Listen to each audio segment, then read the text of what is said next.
condolences to the families of the victims, pledging support with Sudan.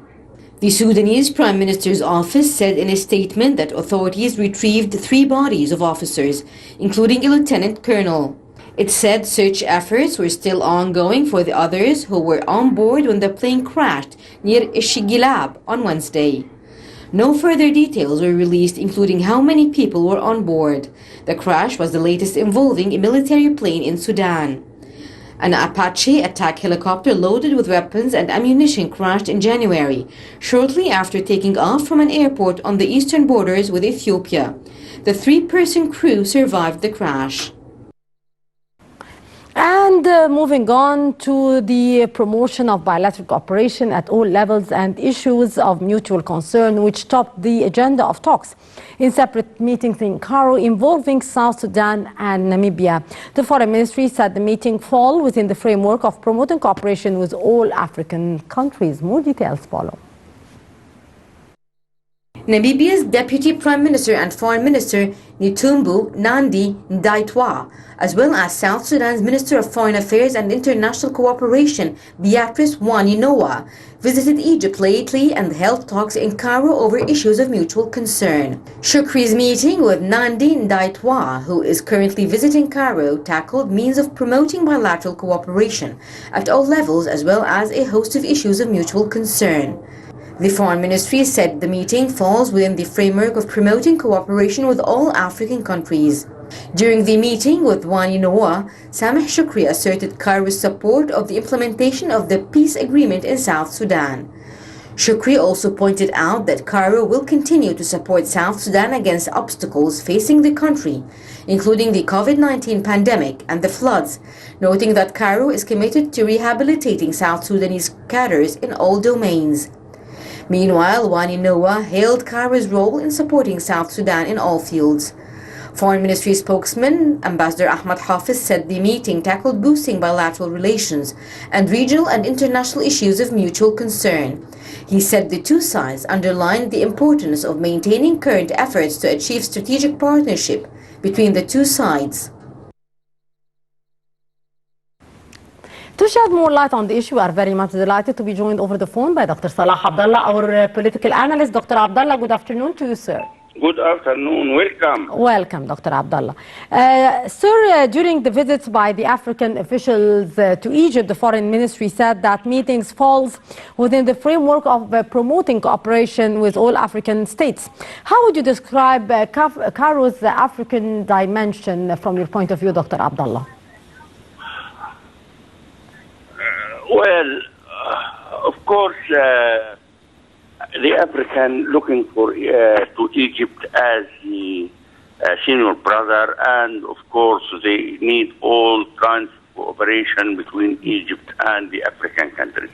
And at the same time, the Egyptian authorities and the Egyptian people, they like to cooperate with Africa in all the sides, either political or economic, or in the environment, or in the question of health or industry, and or joint projects. From all points of view, Egypt is welcoming the cooperation between the African countries and Egypt. Yes. If we observe that there is many visits from African countries to Egypt in the last days, because the African now is trying to have a chance for cooperation with the Egyptian authorities, either in the projects or in the question of health, especially with the COVID-19 problems. You know, African countries is looking for help from all the world, and from Egypt especially in Africa. Yes. And the Egyptian, as you know, they are now taking the license of producing millions of doses of the antivirus vaccine. So part of these vaccines will be directed to the African countries to help in controlling that pandemic. Of course, the China is cooperating with Egypt in this field, and I hope that the other European countries will consider that, and they will know that Egypt can be the producing of the vaccines to Africa, and by production of vaccines in Egypt, it will be extended to Africa. Because the African countries now are suffering. The number of vaccines which reach the African countries is very low. If you imagine that one country have 3,000 doses, what 3,000 doses can do for millions of people? You know, they need millions of doses. So the only way a country like Egypt, which have the facilities to produce the vaccines, if they take the license from other European countries plus China, this means that hundreds of millions of vaccines can going to Africa and to control this pandemic within few years.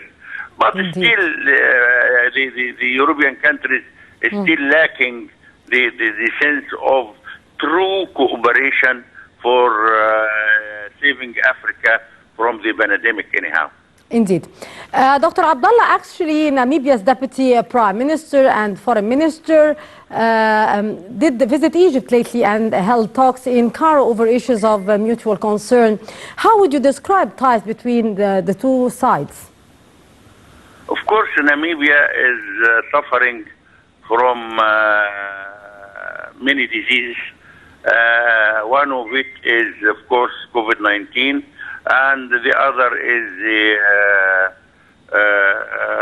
some of the endemic disease there. So the cooperation in the question of health is very important to Namibia. And I think one of the main issues of this visit is cooperation in the matter of the health program. And I think Egypt will welcome that, and we have doctors already in Namibia working through the Ministry of External Affairs, which were under the cover of the African box. So I think that there will be much cooperation, or the cooperation will be increased, especially in the question of COVID-19 and by sending vaccines for Namibia. Indeed. Dr. Abdallah, South Sudan's Minister of Foreign Affairs and International Cooperation, Beatrice Noah, was also in Egypt, and she held talks with the Egyptian officials. What common interests bring together both Cairo and Juba? Well, South Sudan is different from other African countries because we are connected through the River Nile. There is many, South Sudan needs all kinds of cooperation, either in the question of industry, in the question of water plants, in the question of agriculture, in health programs, education programs. The needs for South Sudan is horrible.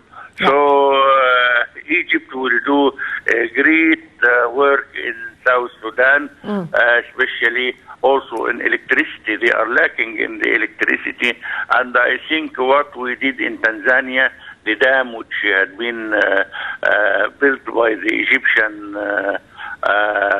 companies and the Egyptian army, I think South Sudan will need some like that. And also will need some projects for irrigation, and they will need industrial projects, joint industrial and joint agriculture projects. So in the health program, of course, they have no health programs, and they will need plenty doctors, and they will need plenty vaccines. The education, I think, Egypt is building a university there in Juba, and it will need more efforts to be done for South Sudan. So South Sudan needs everything from Egypt, so that the cooperation between the countries will be in different items, not in one item or two like Namibia, no, but it will be different. It will be in many, many items, as I said, in water irrigation, in water supply, in electricity, in agriculture, in industry, in education, in health program, in keeping peace in the country by helping in solving the problems peacefully and through politics, negotiation, not through power. You know, it needs a lot of work from Egypt. Yes. Also, during the meeting with Cairo asserted the support of the implementation of the peace agreement in South Sudan. How do you see the pace of implementation of the peace accord so far, Dr. Abdallah? Can you repeat this question, please? During the meeting here in Cairo, asserted that Cairo is supporting the implementation of the peace agreement which took place in South Sudan. How do you see the pace of the implementation of the peace accord in South Sudan from your point of view? Well, I think the peace agreement in South Sudan is going well up till now. Yeah. You know, this last peace agreement, because, the problem of Africa is like that. They can sign a peace agreement and after some time they start to fight again because they didn't have the real feelings of peace. They still need everything for each part, or each partner wants everything for himself. Yeah. I feel that the last peace agreement is going well and is supported from Egypt and is supported from North Sudan and also from the neighbor countries like Uganda, like Ethiopia. They are all supporting the peace agreement in South Sudan because the war in South Sudan reflects itself even in the neighbor countries. Yeah. The Sudanese themselves, they suffer, and it reflects its problems in the other neighbor countries. Also, some of the European countries is pressing and China is pressing to keep the peace settlement is going. And till now, we can say that the peace agreement is successful and things are going peacefully. But of course, it needs from Egypt follow-up, to follow and to negotiate with the partners to continue the peace process and to continue looking forward and to forget, the war as a part of the solution of the problems. Indeed. Dr. Salah Abdallah, our political analyst.